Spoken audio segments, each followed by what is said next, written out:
से मन जोगी हुआ रे, दिल झूमे देखो पतवारा हुआ रे, दिल झूमे देखो पतवारा हुआ रे। हर पल मनाओ केसरी त्योहार। विमल, बोलो जुबान केसरी। एक्शन टेसा का HDHMR बोर्ड चाहिए। वो हरे बोर्ड निकाल दे भाई। ये तो एक्शन टेसा का HDHMR बोर्ड नहीं है। सारे हरे बोर्ड एक जैसे ही होते हैं। क्या ये दीमक बोरर रेजिस्टेंट है और वाटर रेजिस्टेंट? हम बैठे हैं ना। किसी भी हरे बोर्ड को HDHMR समझकर घर लाओगे तो पछताओगे, क्योंकि सिर्फ एक्शन टेसा का HDHMR बोर्ड ही है वाटर, टर्माइट और बोरर रेजिस्टेंट।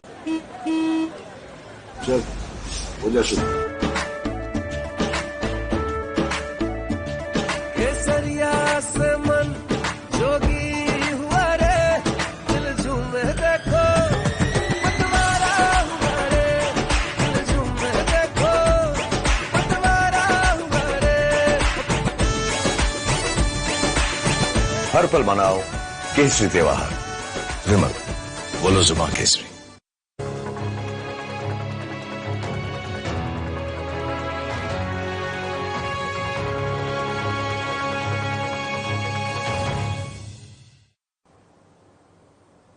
नमस्कार, स्वागत है आपका। आप देख रहे हैं मध्य प्रदेश छत्तीसगढ़ का एक खास बुलेटिन। मैं हूं आपके साथ अनाया शर्मा। शुरुआत करेंगे बुलेटिन के, उससे पहले रुक करेंगे इस वक्त की हेडलाइंस की ओर। भोपाल में भगवान चित्रगुप्त का प्रकट उत्सव कार्यक्रम। सीएम मोहन यादव ने कार्यक्रम में पहुंचकर की भगवान चित्रगुप्त की पूजा। सैकड़ों समाज बंधु मौके पर रहे मौजूद।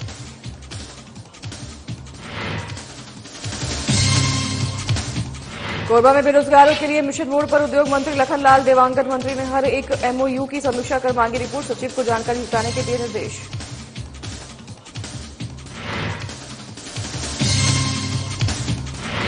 रायपुर में कृषि मंत्री रामविचार नेताम ने की PC झारखंड के दौरे को लेकर पत्रकारों से की चर्चा। पूर्व सीएम भूपेश बघेल के बयानों पर किया पलटवार।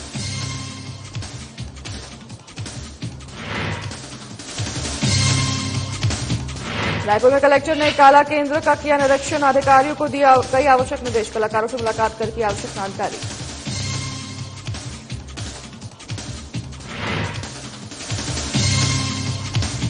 अंबिकापुर पुलिस ने मौके पर पहुंचकर रुकवाया बाल विवाह। ग्रामीणों को बाल विवाह दुष्परिणाम की दी जानकारी। बाल विवाह रोकथाम के लिए किया जागरूक।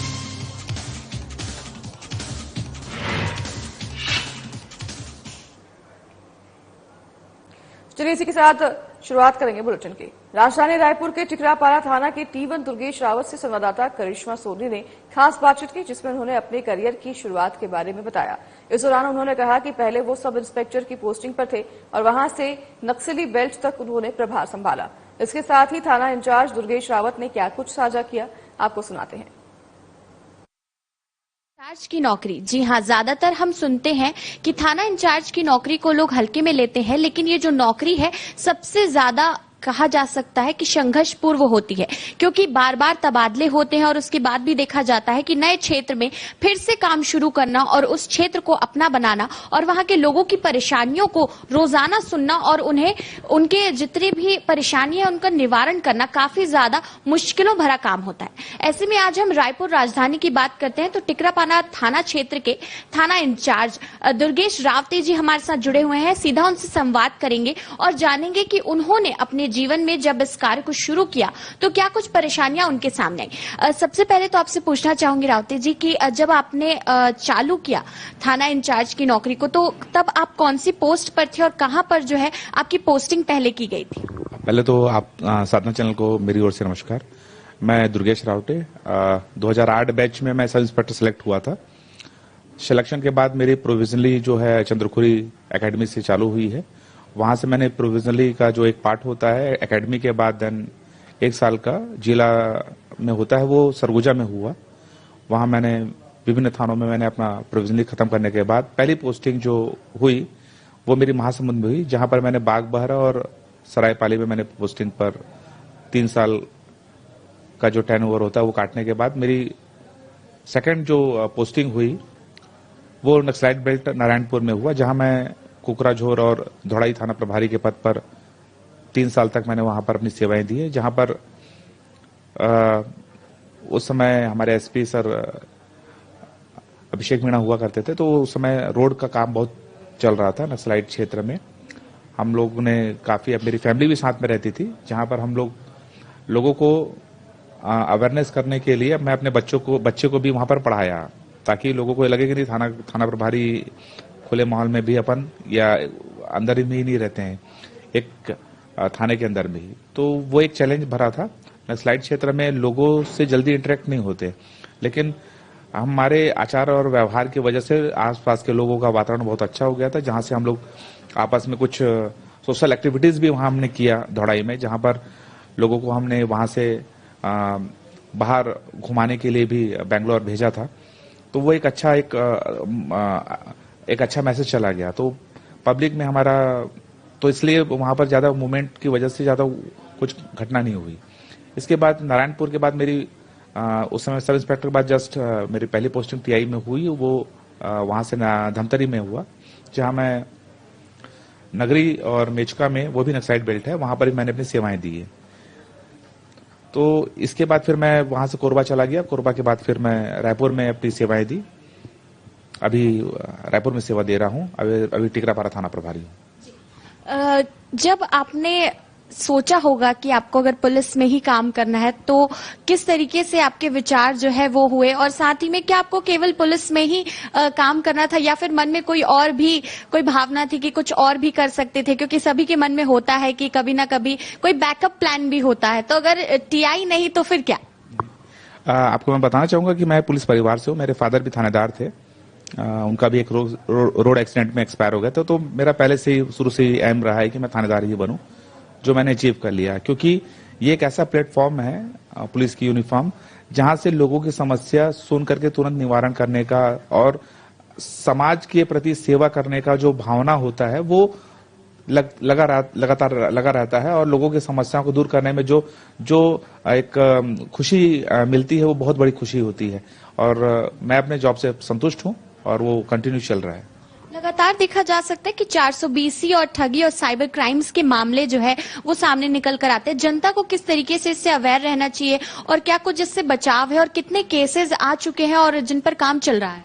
जी, मैं आपको बताना चाहूंगा कि हमारे एसएसपी सर है श्री संतोष सिंह सर, उनके मार्गदर्शन एवं निर्देशन में हमारे यहाँ निजात का कार्यक्रम चल रहा है, जहां पर हम हर एक मोहल्ले में जाकर के लोगों को इकट्ठा करके, महिला, पुरुष और बच्चों को साइबर क्राइम के बारे में, गुड टच बैड टच के बारे में, यातायात के बारे में, साथ ही साथ नशा के लिए उनको दूर करने के लिए क्या क्या चीजें करनी चाहिए, महिलाओं को खासकर हम अग्रसर कर रहे हैं। तो ये हम लोग, इसके अलावा जो चीजें आप देखते भी होंगे पेपर में, कई बार ठगी के शिकार हो, इतना अवेयरनेस करने के बाद भी, कैंपेनिंग करने के बाद भी चीजें लोग पेपरों में देखते ही हैं कि वो ठगी का शिकार हो जा रहे हैं। हमारे यहाँ हर जिले में, और खासकर रायपुर में तो सोशल मीडिया के माध्यम से भी एक हमारा रायपुर पुलिस का जो ग्रुप बना हुआ है, उसमें भी हम साइबर कैफे के बारे में, साइबर क्राइम के बारे में सब बताते जा रहे हैं, लोगों को अवेयरनेस करते जा रहे हैं। अपराधों पर नियंत्रण करने के लिए आप क्या कुछ कदम उठाना चाहेंगे? क्योंकि सभी कुछ ना कुछ नया लेकर आते हैं, आप क्या कुछ नया करने वाले हैं? आपको मैं बता रहा हूँ, मेरी विगत अभी 6-7 महीने हो रही है मुझे टिकरापारा में आए हुए। अभी हम लोग एक टिकरापारा नशा मुक्ति का एक हमारा व्हाट्सएप ग्रुप है, जिसमें हम जिस एरिया में हम जाकर के लोगों को अवेयरनेस कर रहे हैं, उस ग्रुप में जुड़ते जा रहे हैं। और हम एक आह्वान कर रहे हैं कि लोग उस ग्रुप से जुड़ करके, यदि कहीं पर भी नशा कर रहे होंगे लड़के, या अड्डेबाजी कर रहे होंगे, या कुछ बदमाशी कर रहे होंगे, उसकी फोटोग्राफ्स या वीडियो अगर भेज देंगे हमको, तो उसमें हम उनको उठा करके उन पर कार्रवाई करते जा रहे हैं, जिससे हमारे क्षेत्र में, जैसे टिकरापारा काफी न्यूसेंस क्रिएट एरिया है, चाकूबाजियों की घटना होते रहती है, मारपीट की घटना होती रहती है, तो उसमें अभी अंकुश आया हुआ है। लोगों में ग्रुप में जुड़ करके लोगों में डर बैठ गया है। और हम एक ये भी कर रहे हैं कि 10:30 बजे के बाद जो फालतू लड़के जो घूम रहे हैं, उनके माता पिता को भी हम पहले बोलते जा रहे हैं कि आप उनके अपने बच्चों को संभाल के रखिए, 10:30 बजे बाहर नहीं घूमेंगे। जो घूमते हुए पाए जा रहे हैं उन पर हम कार्रवाई करते जा रहे हैं। लगातार देख सकते हैं, अगर बात करते हैं जनता की, तो कहीं ना कहीं जनता जो है पुलिस अफसरों से काफी ज्यादा डरती है, और कोई भी कंप्लेन हो तो उनके मन में कई ऐसे सवाल आते हैं, जिसकी वजह से कहीं ना कहीं जनता और पुलिस के बीच में थोड़ी सी दूरी आ जाती है। उसे कम करने के लिए क्या कुछ है? आप देख ही रहे होंगे, क्या है कि मैं थाने में बैठने के बाद पूरे कंप्लेनर जो भी आते हैं थाने में, उनसे मैं डायरेक्ट इंटरेक्ट होता हूं। उनकी समस्या को सुन करके तुरंत पेट्रोलिंग गाड़ी या सिविल पेट्रोलिंग या अपने विवेचकों को भेज करके तुरंत निदान करते हैं। तो लोगों को एक पुलिस के प्रति जो डर रहता है वो खत्म हो रहा है। साथ ही साथ जो हम निजात के तहत मोहल्ले में जा रहे हैं उनको ये आह्वान कर रहे हैं कि आपको थाने आने की जरूरत नहीं है, आप अपनी कंप्लेन मोबाइल पे बता दीजिए। मेरी मोबाइल 24 घंटे चालू रहती है। इस दौरान वो जो भी कंप्लेन रात में भी करते हैं तुरंत कार्रवाई करके, हमारे पास 112 भी है, पेट्रोलिंग भी है, सिविल पेट्रोलिंग भी है, तो हम हर माध्यम से उनके पास पहुंच करके उनकी समस्याओं का निदान कर रहे हैं। मुखबिरी तंत्र की अगर बात करें तो पहले देखा जाता था वो काफी ज्यादा स्ट्रांग हुआ करता था। अब जो है देखा जा सकता है कि उतना कुछ जो है भरोसा या जो सोर्सेस है वो कहीं ना कहीं कम नजर आते हैं। तो वो किस तरीके से काम?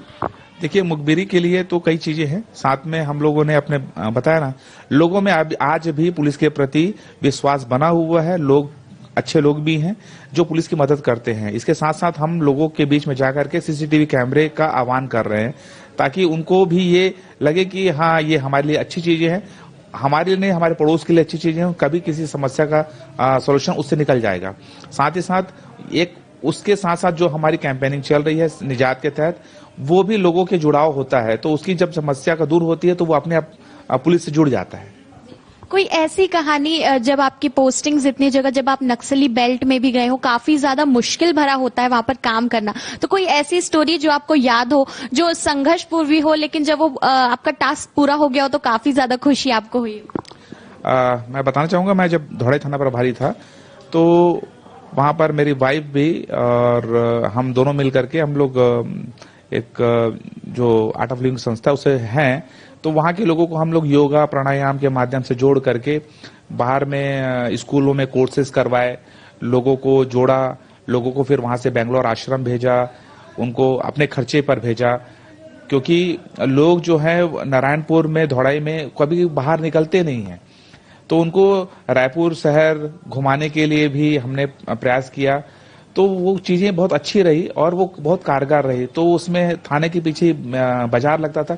मेरे कार्यकाल में कभी भी बाजार में कोई एक्टिविटीज नक्सलाइट के द्वारा नहीं की गई। मेला लगता था, उसमें मैं खुद जाता था।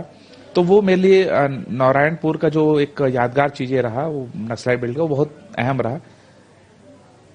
युवाओं की अगर बात करें तो युवा भी आपकी तरह अगर बनना चाहे और आपकी ओर गर्व से जब देखते हैं तो उनके लिए क्या कुछ मैसेज देना चाहेंगे? मैसेज यही है कि अभी फिलहाल तो अपने पढ़ाई पर ध्यान दें, फोकस करें। अभी आज के वातावरण में नशा बहुत तेजी से फैल रहा है, खासकर शहरों में भी, गांव में भी है।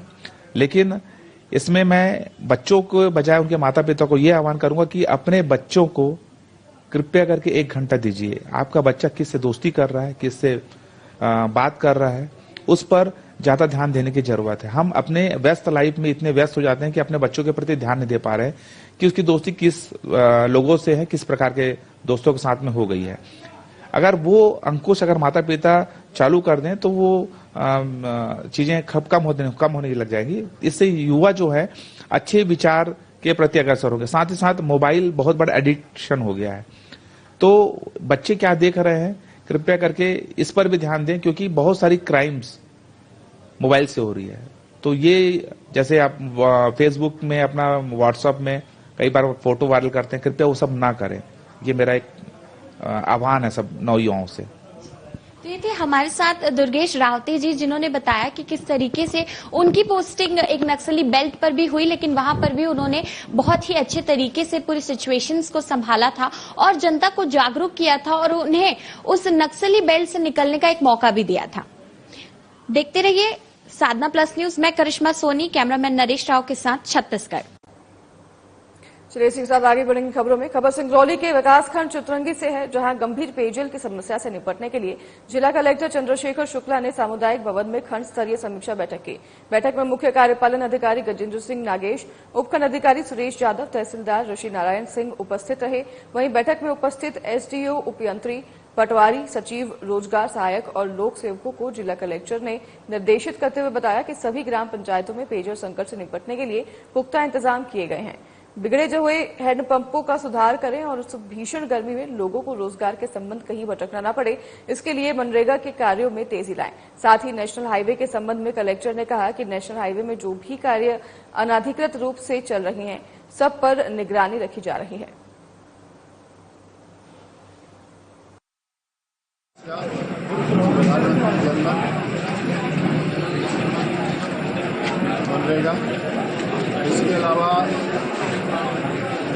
विभागीय स्तर पर जो भी समस्याएं हैं उसकी समीक्षा की गई है। समीक्षा में निर्देश दिए गए हैं कि किसी भी ग्राम पंचायत में यदि पेयजल की समस्या है तो इसका निराकरण किया जाए। जहाँ जहाँ हैंडपंप खराब पड़े ठीक किया जाए। टीमें हमारी लगातार काम कर रही हैं। पूरे जिले में 4 मशीनें आ चुकी हैं। आवश्यकतानुसार हैंडपंपों का उपयोग हो रहा है। मनरेगा के निर्माण कार्य सतत रूप से चल रहे हैं। जहाँ जहाँ आवश्यकता है उसको निर्देशित कर दिया गया है कि न्यूनतम 5 सामुदायिक कार्य और 20 हितग्राही मूलक कार्य हमेशा ग्राम पंचायत में उपलब्ध रहे, ताकि जहाँ कहीं पर भी रोजगार की डिमांड हो। जबलपुर के मदन महल थाने के टीआई पर आरोपियों पर कार्रवाई न करने के आरोप लगाए गए हैं। मामले को लेकर पीड़ित एसपी ऑफिस पहुंची, जहां पर उन्होंने कहा कि उनके साथ धोखाधड़ी की गई है और इस मामले की शिकायत उन्होंने मदन महल महिला थाने में भी की, लेकिन आरोपियों पर किसी प्रकार की कार्रवाई नहीं हो रही है। वहीं पीड़ित के अधिवक्ता का भी कहना है कि मदन महल थाने में किसी प्रकार की भी सुनवाई नहीं होती और पीड़ित परेशान होते रहते हैं। उन्होंने जबलपुर एसपी को ज्ञापन सौंपकर कार्रवाई की मांग की है।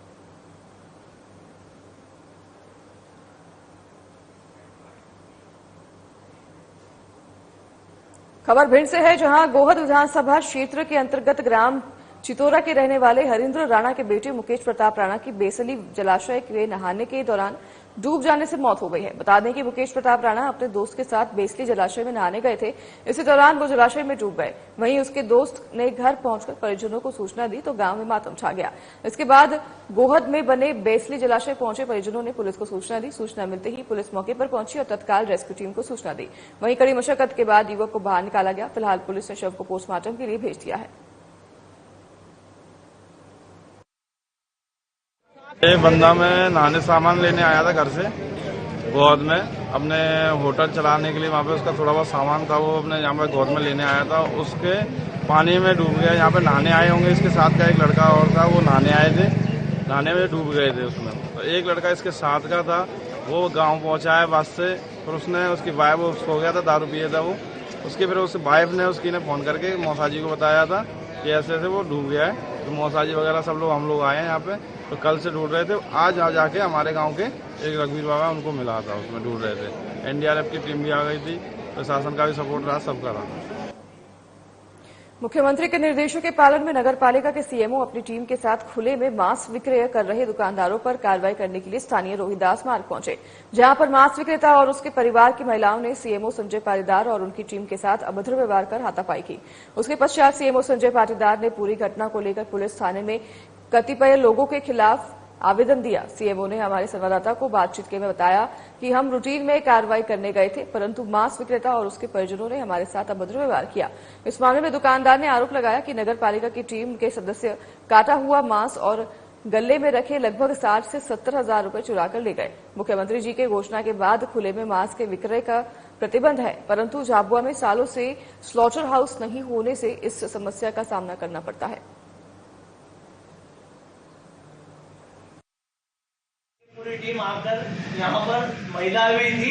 पूरा हमारा मटन और गल्ला पूरा पैसे का भरा हुआ पूरे बकरे कट्टे में लेकर और मारपीट करी और हमारे गले पे यहाँ ऊपर भी चढ़ गए दुकान के ऊपर। कितना मटन ले गए? मटन कम से कम 3 बकरे कटे हुए थे। और पैसे कितने थे गले? पैसे पूरा गल्ला था आज का, पूरा गल्ला लेके गए और यहाँ पे मारपीट भी कर। लगभग कितने रुपए होंगे? कुछ भी कम से कम भी 50 से 60-70 हजार रुपए का गल्ला था और मारपीट अलग कर रहे थे। क्या नाम दुकान का? साहिल मटन शॉप। खुले में तथा अवैध तरीके से मांस और मटन की लगातार शिकायतें मिल रही थी। आज हम सुबह ही हमने एक दल गठन किया था कि नगर में हम जो भी अवैध और खुले में मांस मटन का विक्रय कर रहा है उस पर दल गठन कार्रवाई करें। और आज हमने 4 बजे बाद जब कार्रवाई स्टार्ट किया दोपहर के पश्चात साहिल मटन शॉप से हमने कार्रवाई स्टार्ट किया। तो वहाँ पर जब हमने उनसे लाइसेंस मांगा, लाइसेंस पेश नहीं कर पाए, जो उनका लाइसेंस एक्सपायर हुआ तो वो उन्होंने पेश किया। उसके बाद जैसे ही मैंने उनसे जो बकरे का जो था मांस वहाँ पर था उसका डॉक्टर का सर्टिफिकेट भी आवश्यक होता है, उसकी भी मांग करी, वो भी पेश नहीं कर पाए। तो हमने जो अवैध रूप से जो मांस मटन विक्रय किया जा रहा था उसको जब्त करने के लिए हमने तो निर्देशित किया, पर वहाँ पर उन्होंने उनकी घर की महिलाओं को आगे कर दिया तथा धक्का मुक्की किया काफ़ी और विवाद किया। रायसेन के नीमखेड़ा के पास एक व्यक्ति पर टाइगर ने अटैक कर दिया, जिससे कि व्यक्ति की मौत हो गई। वहीं इसकी सूचना ग्रामीणों ने वन अमले को दी। सूचना पाकर मौके पर एसडीओ सुधीर कुमार पाटले और वन विभाग का अमला पहुंचा। वहीं व्यक्ति की मौत के बाद इलाके में सनसनी फैल गई है और लोगों में दहशत का माहौल भी है। बता दें कि वर्तमान में तेंदुपत्ता तुड़ाई का भी सीजन चल रहा है। लोगों का जंगल में जाना भी स्वाभाविक है। अब देखना होगा कि वन विभाग क्या कुछ इंतजाम करते हैं।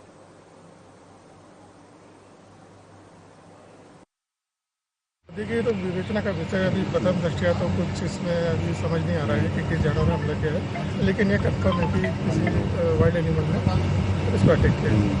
कहाँ गए थे ये और क्या कर रहे थे? ये एक्चुअली इनका नाम अभिराम है और ये नीमखेड़ा के निवासी है और ये हमारे तेंदुपत्ता संग्राहक हैं।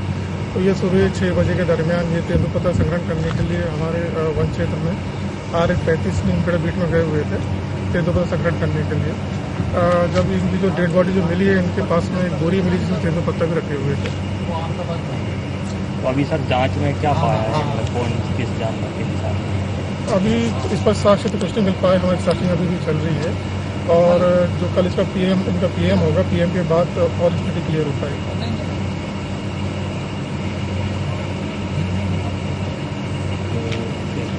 अभी हम स्पष्ट रूप से इसमें कुछ नहीं कह सकते कि कुछ ग्रामीण बाघ का बोल रहे, कुछ ग्रामीण तेंदुआ का बोल रहे हैं। एक बार हम मौके की पूरी सर्चिंग कर लें और पीएम रिपोर्ट आ जाए, इसके बाद ही हम पक्का तौर पर कुछ कहें। खबर कोंडागांव से है, जहां पड़ोसी ने दूसरे पड़ोसी पर प्राणघातक हमला कर घायल कर दिया, जिसकी हालत गंभीर बताई जा रही है। मिली जानकारी के अनुसार बता दें कि पैसे चुराने के शक में घटना को अंजाम दिया गया है। वहीं घायल को इलाज के लिए स्थानीय लोगों ने भर्ती करवाया और घटना की सूचना पुलिस को दी। घटना की सूचना पर पहुंची पुलिस आरोपी को गिरफ्तार कर आगे की कार्रवाई में जुट गई है।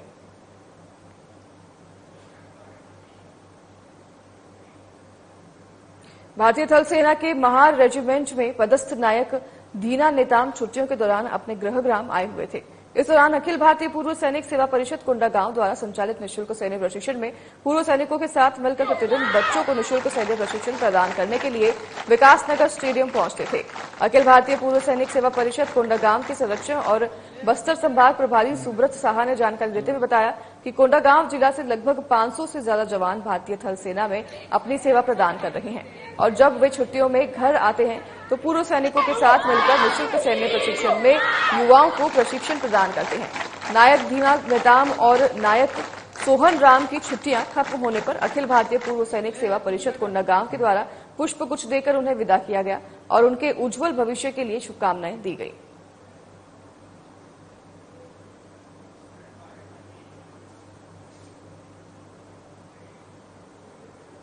जिला प्रशासन के खेल और युवा कल्याण विभाग द्वारा जिले में 21 दिवसीय ग्रीष्मकालीन खेल प्रशिक्षण शिविर 2024 समर कैंप की शुरुआत की गई है। कलेक्टर विलास भोसकर और एसपी विजय अग्रवाल ने गांधी स्टेडियम परिसर में आयोजित उद्घाटन समारोह में कार्यक्रम का शुभारंभ कर खिलाड़ियों को प्रोत्साहित किया। इस दौरान खिलाड़ियों को खेल सामग्री का वितरण भी किया गया। कलेक्टर भोसकर ने इस अवसर पर खिलाड़ियों का उत्साह वर्धन करते हुए कहा कि खेल में जब हम गिरते हैं तो उस समय चोट लगती है, पर आगे चलकर वही हमारी यादें बनती हैं। इस 21 दिवसीय समर कैंप का मजा ले और खेलों में अपना अनुभव बनाएं।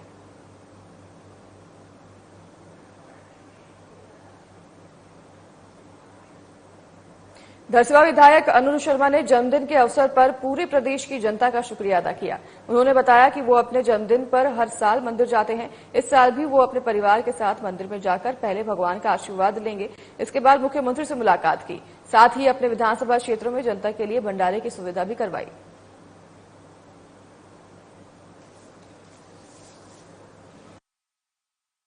तो अपने आप को बहुत अपने जीवन को धन्य मानता हूं जो इतना आशीर्वाद मुझे छत्तीसगढ़ की जनता का मिलता है। मेरे धरसीवां विधानसभा क्षेत्र की जनता का भी बहुत आशीर्वाद है। उनका प्यार स्नेह हमेशा मुझे मिला है और आज जन्मदिन का अवसर है तो सबकी शुभकामनाएं मुझे मिल रही हैं। सुबह मां महामाया का आशीर्वाद लिया, माननीय मुख्यमंत्री जी से आशीर्वाद लिया और अपने क्षेत्र की जनता से मिल रहा हूँ। बहुत सारे कार्यक्रम है क्षेत्र में, बच्चों के बीच जाना है, बुजुर्गों के बीच जाना है और इस तरह से आज का कार्यक्रम है हमारा। अपने जन्मदिन के दिन आप ऐसा कौन सा खास काम है जो हर जन्मदिन में? देखिए, मैं अपने जन्मदिन को बहुत कुछ खास मनाता नहीं हूँ, लेकिन एक आदत है कि परिवार वालों के साथ एक समय बिताना रहता है, माता जी का आशीर्वाद और मैं ज्यादा से ज्यादा लोगों के बीच जनसंपर्क कर सकूं। पहले भी होता यह था कि मेरे फैंस घर आते थे सुबह से और उन लोगों के साथ टाइम स्पेंड करता था। तो जितने मुझे प्यार करने वाले हैं उन सब के बीच समय व्यतीत करता हूं मैं आज के दिन। उनको बस यही कहूंगा, हृदय से बहुत बहुत आभार, बहुत बहुत धन्यवाद जो मुझे इतना प्यार, इतना आशीर्वाद। रायपुर में कलेक्टर डॉक्टर गौरव कुमार सिंह ने कला केंद्र का निरीक्षण कर कलाकारों से मुलाकात की। इस दौरान उन्होंने सभी से परिचय लेते हुए आवश्यक जानकारी दी। उन्होंने कहा कि कला केंद्र का उद्देश्य शहर के कलाकारों को प्रदान करने के साथ बच्चों सहित सभी आयु वर्ग के इच्छुक लोगों को सीखने के लिए मंच प्रदान करना है। इस समय यहां गायन, वादन, ड्राइंग, गिटार, बांसुरी, तबला, ड्रम इत्यादि विधाओं में प्रशिक्षण दिया जा रहा है। यहां एक रिकॉर्डिंग स्टूडियो भी है जिसमें रिकॉर्डिंग की सुविधा। इस दौरान कलेक्टर ने परिसर के पार्किंग स्थल और स्विमिंग पूल परिसर का भी निरीक्षण किया। तो वहीं इस अवसर पर नगर निगम आयुक्त अविनाश मिश्रा, रोजगार अधिकारी केदार पटेल सहित अन्य अधिकारीगण भी मौजूद रहे।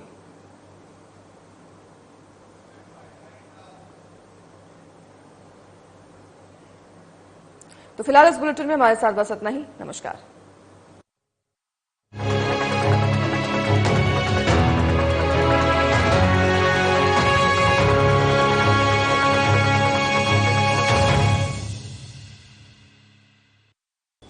क्या आप दुबले पतले कमजोर हैं?